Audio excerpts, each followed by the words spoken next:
আচ্ছা, আমরা তাহলে শুরু করি। হ্যাঁ, এই ক্লাসটা রেকর্ড রাখি যেন পরবর্তীতে অন্যরা দেখতে পারে।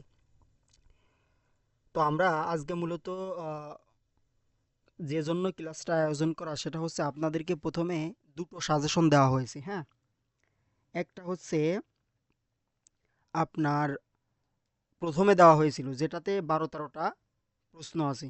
ঠিক আছে?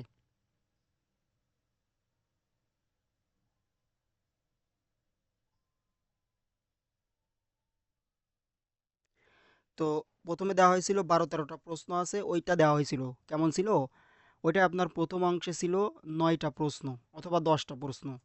পরে অতিরিক্ত অংশে 4টে বা 5টা বা 3টে এমন প্রশ্ন ছিল, তাই না?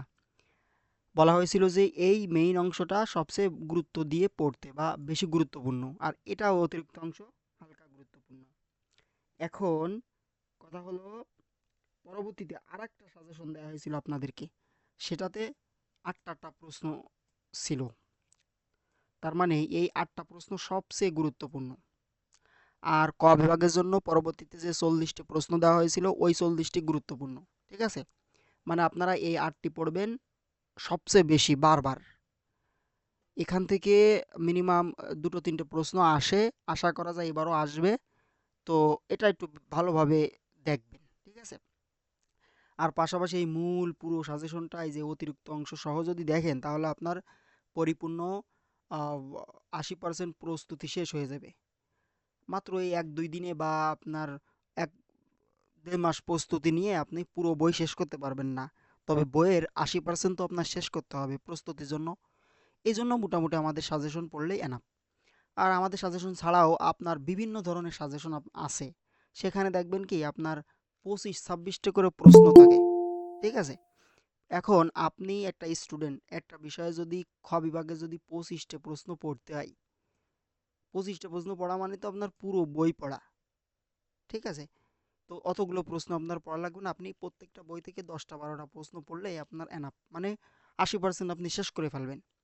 এরপরে আপনি যদি মনে করেন কি যে আমি তো সব কিছুই পড়লাম, তো আরও কিছু পড়ার বাকি আছে কিনা, বা আরও আমার কিছু জানা লাগবে কিনা, যেহেতু আপনাদের প্রথম এক্সাম, এখন আপনার কমন আসবে কিনা বা পরীক্ষাটা কেমন হবে বোঝা যাচ্ছে না। ঠিক আছে?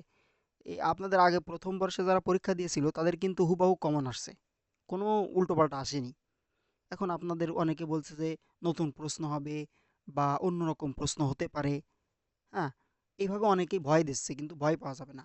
আপনাদের এখনও সিলেবাস কিন্তু চেঞ্জ হয়নি। সিলেবাস চেঞ্জ হয়েছে প্রথম বর্ষের।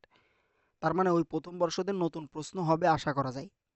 আর আপনাদের যে সিলেবাস ছিল পুরাতন সিলেবাস, ওই সিলেবাসের মধ্য থেকেই প্রশ্ন আসবে। ঠিক আছে? এখন আপনাদেরকে যে প্রশ্নগুলো দেওয়া হয়েছে ওর মধ্যে হুবহু ওই প্রশ্নটা আসতেও পারে, নাও পারে। কিন্তু ওই প্রশ্ন থেকে যদি কমন আসে, মানে ওই প্রশ্নের কোনো একটা ভিতর থেকে কমন আসছে, তখন আপনি লিখতে পারবেন না? অবশ্যই আপনি লিখতে পারবেন। ঠিক আছে? আপনি একটা প্রশ্ন যখন শুরু করেন খ বিভাগ বা গ বিভাগ, তখন আপনার একটা প্রশ্ন কেমন থাকে? উত্তর। প্রথমে থাকে আপনার ভূমিকা, শেষে থাকে উপসংহার, মাঝে থাকে কিছু পয়েন্ট, তাই না? এখন এই খ বিভাগ যদি হয় তাহলে খ বিভাগে ওই যে আপনার প্রামাণ্য সংজ্ঞা থাকে কিছু কিছু, তারপরে বিভিন্ন ধরনের সংজ্ঞা থাকে। হ্যাঁ, এগুলো দিয়ে মোটামুটি কিছু মনীষীদের উক্তি থাকে। এগুলো দিয়ে মোটামুটি একটা আপনার 3 পৃষ্ঠা বা ওরকম লিখতে হয়, 3 পৃষ্ঠা বা 4 পৃষ্ঠা এরকম লিখতে হয়। ঠিক আছে? আর গ বিভাগের জন্য আপনার ওই রকম একই কথা, উপসংখ্যা ভূমিকা থাকে, উপসংখ্যা থাকে, আর মাঝে কিছু পয়েন্ট দিয়ে এখানে আপনার 5 পৃষ্ঠা বা 6 পৃষ্ঠা আপনি লিখলেন, লিখে আনা, আর বেশি লেখা লাগলো না। ঠিক আছে? তবে ভূমিকার মধ্যে এখন অনেকেই আপনার দেখবেন যে অনেক পৃষ্ঠা লিখেছে, কমন আসুক বা না আসুক তারা লিখে আসে। হ্যাঁ, এখন কমন আসলেও অনেকে বলে যে ভাই আমি ভালো লিখেছি কিন্তু রেজাল্ট খারাপ হয়ে যায়। তাদের একমাত্র কারণ হলো তারা লেখার নিয়মই জানে না। যেমন আপনি যখন একটা প্রশ্ন শুরু করবেন, ভূমিকা দিবেন, ওই ভূমিকাতে কিন্তু আপনার পুরো প্রশ্নের মধ্যে আপনি কি বলতে চাচ্ছেন, কোন সম্পর্কে এসেছে ওইটা কিন্তু আপনি তুলে ধরবেন। তার মানে যখন ওই ভূমিকাটা আপনি 5 লাইন বা 6 লাইন আপনি ভূমিকা লিখলেন, তখন কিন্তু ওই ভূমিকাটা আমি পড়লে বুঝবো যে আপনি কি লিখতে চাচ্ছেন। কারণ ভূমিকা, মনে মনে করেন যে আপনার গরুর রচনা আসলো, এখন আপনি লিখলেন যে গরু একটি গৃহপালিত পশু, গরু ঘাস খায়, আমাদের ঘাসের বাগান আছে, এখন সেখানে বাগানের পাশে একটা পুকুর আছে, পুকুরে অনেক মাছ চাষ করি। দেখেন, আপনি গরু থেকে চলে গেছেন বাগান, বাগান থেকে চলে গেছেন পুকুর, পুকুর থেকে মাছ, ওই রকম করলে কিন্তু নম্বর পাওয়া যাবে না। ঠিক আছে? স্যারেরা কিন্তু বেশি পড়ে না, তবে যেটাই প্রশ্ন পড়ে দুই একটা প্রশ্ন পড়লে আপনি ধরা খাবেন। ওইভাবে মানে ধরা খাওয়া কাজ করা যাবে না। আপনি গরু সম্পর্কে লিখবেন তো গরুর আদ্যপান্ত যা আছে ওইগুলো লিখবেন, কমন আসুক বা না আসুক। ঠিক আছে? জাতীয় বিশ্ববিদ্যালয়ের ছেলেপেলে এমন কোনো ছেলেপেলে নেই যে বানায় লিখতে পারে না। তারা ভালো বানায় লিখতে পারে কিন্তু বুঝে না যে কখন কি লাগবে। তার মানে ভূমিকায় আপনার পুরো প্রশ্নের বিষয়টা তুলে ধরতে হচ্ছে। এরপরে মাঝখানে আপনি ব্যাখ্যা করলেন, শেষে যে ফলাফল দেবেন। ফলাফল মানে যে উপসংহারে কি কি হয়েছে, ওই যে প্রথমে যা লিখছিলেন উপসংহারেও কিন্তু সেই কথাটাই লিখতে হবে, একটু ঘুরোই ঘুরোই মানে একটু মানে ঘুরাই ফেরাই লিখতে হবে আর কি। এইভাবে যদি প্রত্যেকটা প্রশ্ন লিখে আসতে পারেন, তাহলে আপনার কমন আসলেও কি না আসলেও কি নম্বর দিবে। আর ওই কথাগুলো বইয়ের মধ্যে থাকলেও কি না থাকলেও কি তবুও আপনি নম্বর পাবেন। ঠিক আছে? তো যাই হোক, ওইগুলো হচ্ছে অতিরিক্ত কথা। আর আজকের ক্লাসের মূল বিষয় মনে করেন এখনই ক্লাস শুরু হচ্ছে, মূল বিষয় হলো আপনার ওই সাজেশনটা শেষ হয়ে যাওয়ার পরেও আপনারা কিছু গুরুত্বপূর্ণ টপিকগুলো জেনে রাখবেন। এই যে এখানে লিখে দেওয়া হয়েছে এই অতি হট টপিক মানে ৬টি বিষয়, এই টপিকগুলো ২০২৪ সালের পরীক্ষার জন্য গুরুত্বপূর্ণ আপনাদের জন্য। অবশ্যই অবশ্যই এখান থেকে প্রশ্ন আসবেই আসবে এই ৬টা টপিক থেকে। বিশেষ করে এই যে ২২-০১ কোডের। ঠিক আছে? আপনারা ওই সাজেশনের পাশাপাশি এইগুলো একটু ধারণা নেবেন। যদি কমন না আসে তাহলে আপনারা কি করবেন? দেখেন ১ নম্বরে আছে এই পলাশির যুদ্ধ।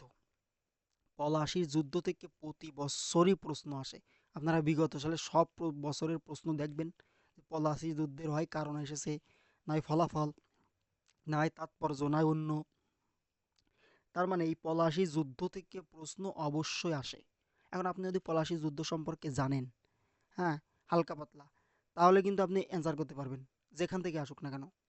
দ্বিতীয় নম্বরে দেখেন এটা কিন্তু ক এবং খ বিভাগের জন্য দুটোর জন্য গুরুত্বপূর্ণ। বিশেষ করে খ বিভাগ, গ বিভাগও আসে, তবে ক এবং খ দুটোর জন্য গুরুত্বপূর্ণ পলাশির যুদ্ধ জানা। তার মানে আপনি ওই সাজেশনের পাশাপাশি পলাশির যুদ্ধ সম্পর্কে একটু জেনে গেলেন। ঠিক আছে? এরপরে দেখেন বঙ্গভঙ্গ সম্পর্কে। ১৯০৫ সালের যে বঙ্গভঙ্গ মানে বাংলাদেশকে যে ভাগ করা হয় বা এই যে দেশ ভাগ, হ্যাঁ, এর বিষয় সম্পর্কে এর কারণ প্রতিক্রিয়া বা রদবদল বা যখন রদ হয়েছে বা বঙ্গভঙ্গকে উঠায় নেওয়া হয়েছে, এই বিষয়গুলো সম্পর্কে শর্ট এবং লং, ক খ এবং গ দুই বিভাগেই প্রশ্ন আসতে পারে। বুঝতে পারছেন? মানে বঙ্গভঙ্গর সম্পর্কে প্রশ্ন আসবে আসবে একটা, কোনো মিস নেই এটা থেকে।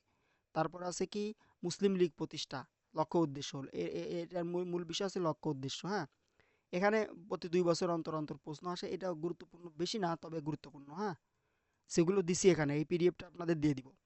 তারপরে যে খিলাফত আন্দোলন সম্পর্কে শর্ট এবং লং গুরুত্বপূর্ণ, কারণ প্রভাব ব্যর্থতার কারণ এগুলো। তারপরে ভারত শাসন আইন, হ্যাঁ, তারপরে লাহোর প্রস্তাব। এই যে ৬টা টপিক, এই ৬টা টপিক যদি আপনারা জানেন, তাহলে আপনার পুরো বইয়ের গুরুত্বপূর্ণ যে প্রশ্নগুলো ওইগুলো কিন্তু আপনার জানা হয়ে যাচ্ছে। ঠিক আছে? মানে গুরুত্বপূর্ণ যে পয়েন্টগুলো এর বাইরে কিন্তু আর প্রশ্ন আসার কোনো সম্ভাবনা নেই। বুঝতে পেরেছেন? এখন আপনাদের জন্য এরই কিছু কিছু আপনার আহ, মানে শর্টকাট ভাবে উত্তর, পলাশির যুদ্ধ সম্পর্কে কিছু কিছু বলে দেওয়া হয়েছে আর কি। হ্যাঁ, এখানে দেখেন এই যে প্রেক্ষাপটটা কেমন ছিল, পলাশির যুদ্ধটা কেমন হয়, আপনারা একটু শুনলে বুঝতে পারবেন যে পলাশির যুদ্ধটাতে কেমন হয়। ইংরেজদের মধ্যে হয় না, এই যে সিরাজউদ্দৌলা বনাম ইংরেজ, ইস্ট ইন্ডিয়া কোম্পানির সাথে হয়।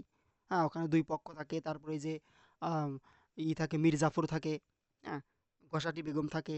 এ তো আপনারা ওই ছোটোবেলাতেই পড়ে আসতেছেন, ইন্টারমিডিয়েটেও এই সেই উপন্যাস আছে, সেখান থেকেও পড়ছেন। তার মানে এই যে পলাশি যুদ্ধর যে ঘটনাগুলো, যে প্রেক্ষাপট, ফলাফল, এইগুলো যদি আপনি জানেন, তাহলে কিন্তু আপনি এই যে এখান থেকে কিন্তু একটা প্রশ্নের উত্তর করতে পারবেন। সেটা ক্ষয় আসুক বা গয় আসুক, যেখানে আসুক। আর যদি আপনি ওইভাবে লেখার নিয়মটা জানেন, বুঝতে পারছেন? এই যে জানবেন যে এইগুলো জানবেন, আর বেশি বললাম না যে কি হয় না হয়, ফলাফলগুলো জানবেন। ঠিক আছে? এরপরে বঙ্গভঙ্গের যে বিষয়টা, বঙ্গভঙ্গ লর্ড কার্জনের সিদ্ধান্তে দুই ভাগ করা হয়, পূর্ববঙ্গ বাংলা আসাম নামে। হ্যাঁ, তারপরে এর কিছু কিছু এখান থেকে বেশি প্রশ্ন আসে কি, এই যে মানে হিন্দু মুসলিমরা কি হয় যখন রাষ্ট্র যখন দুই ভাগ হয়ে যায়। দেখেন, রাষ্ট্র যখন দুই ভাগ হয়ে যায় তখন কিন্তু মুসলিমরা হিন্দুদেরকে শত্রু ভাবা শুরু করে, আর হিন্দুরা মুসলিমদেরকে শত্রু ভাবা শুরু করে। আর এই শত্রু ভাবাটা শুরু করে এই জন্য যে লর্ড কার্জন বা এই যে যারা এই যে তখনকারের আপনার লর্ডরা ছিল, তারা দেখলো কি যে দেশটা কিন্তু হিন্দু মুসলিম একত্র হয়ে আন্দোলন করতেছে। হ্যাঁ, হিন্দু মুসলিম একত্র হয়ে আন্দোলন করতেছে, এদেরকে কিভাবে ভাগ করা যাবে। হ্যাঁ, এদেরকে ভাগ করার জন্য এই যে বঙ্গভঙ্গের একটা মানে বাংলাকে ভাগ করা হলো হিন্দু মুসলিম বা বিভিন্ন ধরনের ডিভাইড অ্যান্ড রুল পলিসি করা হলো। ঠিক আছে? যাতে করে এরা ২ ভাগ হয়ে যায়, এরা একে অপরের শত্রু হয়ে যায়, তাহলে আমাদের দেশটা শাসন করতে সুবিধা হবে। এর কিছু ঘটনা আছে, কিছু বিষয় আছে। এগুলো আপনারা জানবেন যে কোন জায়গা থেকে আসলো, কি দেখি বিষয়। সংক্ষিপ্তভাবে কিছু পয়েন্ট দেওয়া হয়েছে, তবে বিস্তারিত আপনারা একটু জেনে নেবেন। ঠিক আছে? কবে এই বঙ্গভঙ্গটা রদ করা হয়, হ্যাঁ? কেন রদ করা হয়, এটা একটু জানবেন। মুসলিম লীগ প্রতিষ্ঠায় নবাব সলিমুল্লাহ, হ্যাঁ? নবাব সলিমুল্লাহ যে মুসলিম লীগের যে ইগুলো ছিল, এখান থেকে কয়েকটা প্রশ্ন হয় যে মুসলিম লীগটা কেন প্রতিষ্ঠা করার পরে কাদের সুবিধা হয়, হ্যাঁ? মুসলমানদের রাজনৈতিক যে অধিকার ছিল, তারপরে ইংরেজদের সরকারের সঙ্গে যে বন্ধুত্বপূর্ণ সম্পর্ক, হ্যাঁ? এই মুসলিম লীগের কারণেই কিন্তু এমন হয়। ঠিক আছে? এইগুলো হয়। তারপরে দেখবেন খিলাফত আন্দোলন সম্পর্কে, খিলাফতে যে ১৯১৯ থেকে ১৯২২ সাল পর্যন্ত যে খিলাফত আন্দোলন, হ্যাঁ? খিলাফত আন্দোলনের মধ্যে মোহাম্মদ আলী, শওকত আলী, আবুল কালাম আজাদ, হ্যাঁ? মাওলানা শফিউর রহমান, এইগুলো এদের খিলাফত আন্দোলন মূলত ওই যে আপনার মানে তুরস্কের যে একটা খিলাফতের ছিল না, ওইটা যখন বিলুপ্ত করা হয়, বা তখন কিন্তু মুসলমানরা ক্ষেপে যায়। যে মুসলমানরা এমন একটা ভক্তি ছিল যে আমার উম, মানে খিলাফতের প্রতি একটা তাদের অন্যরকম ধারণা। হ্যাঁ, তারা যখন এই খিলাফত আন্দোলনে হয়, তখন কিন্তু তারা আন্দোলন গড়ে তোলে। এবার এই আন্দোলন গড়ে তুলতে অনেক ঘটনা আছে, অনেক কাহিনী আছে, এগুলো আপনাদের জানতে হবে। এই যে দেখেন মুসলিম ঐক্য, কি আবার কল দেই, তো এখানে দেখেন হিন্দু মুসলিম সহযোগিতা ভেঙে যায় এদের মাঝে। আরও বিভিন্ন ধরনের কাহিনী আছে, এগুলো আপনারা জানবেন। ঠিক আছে? যেহেতু আমরা শর্টকাটে ক্লাসটা সেরে দিতে চাচ্ছি। তারপরে যে ১৯৩৫ সালের ভারত যে শাসন আইন, এইটাই দেখবেন ভারত শাসন আইন, হ্যাঁ? ১৯১৯ সালে আহ, ব্রিটিশ সরকারের ব্যর্থতা, এটা মূলত ১৯১৯ সালের আগ থেকেই মানে এই যে ভারত শাসন আইনের যেই আহ, বিষয়টা শুরু হয়। ঠিক আছে?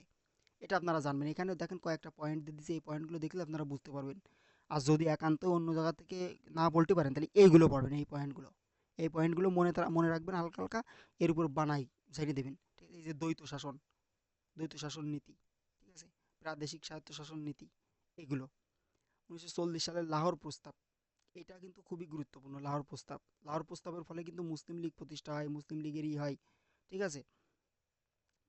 তারপরে কি এর তাৎপর্যটা দেখবেন, এর তাৎপর্য কি ছিল, তাৎপর্য রাখবেন, কেন গুরুত্বপূর্ণ, মানে এই যে লাহোর প্রস্তাবটা কেন গুরুত্বপূর্ণ, এটা দেখবেন।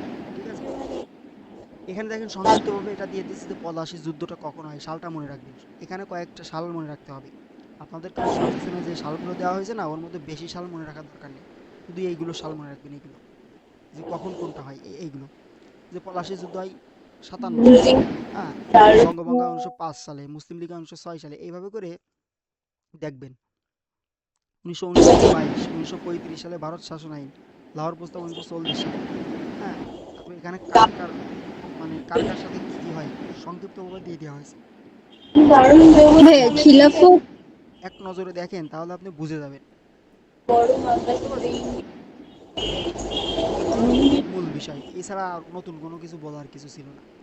তার মানে আমি বলতে চাচ্ছি কি যে আপনাদের যে সাজেশনটা দেওয়া হয়েছে, ওই সাজেশনের পরে যারা বেশি প্রস্তুতি নিতে চান, তারা এই যে ৬টা হট টপিক, এই ৬টা টপিক সম্পর্কে হালকা হালকা ধারণা নেবেন। নিলে আপনার প্রস্তুতি 100% মানে হয়ে যাবে। বুঝতে পারছেন? জি ভাইয়া।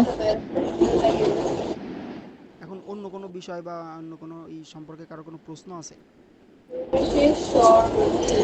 ভাইয়া খিলাফত আন্দোলনের যে প্রশ্নটা, ওইটার বেশিরভাগ কোশ্চেন কি যে কারণ প্রভাব এইটাই কারণ আসে। প্রভাব ব্যর্থতার কারণ,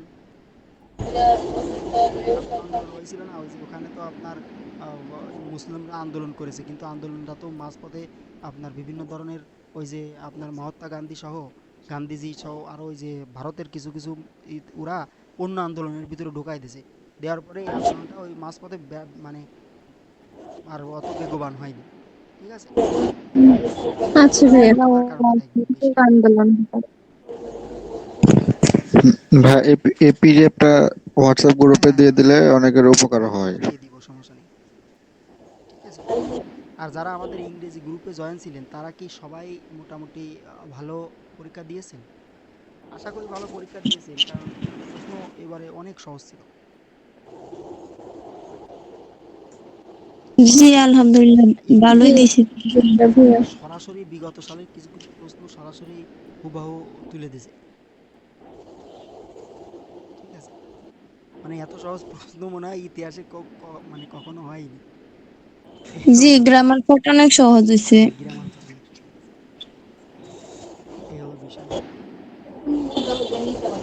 আচ্ছা, তাহলে আজকে ক্লাস এই পর্যন্তই। আর তো কোনো নেই। তো আপনারা সবাই লিভ নিতে পারেন, আর এইটা আম, গ্রুপে দিয়ে দিব।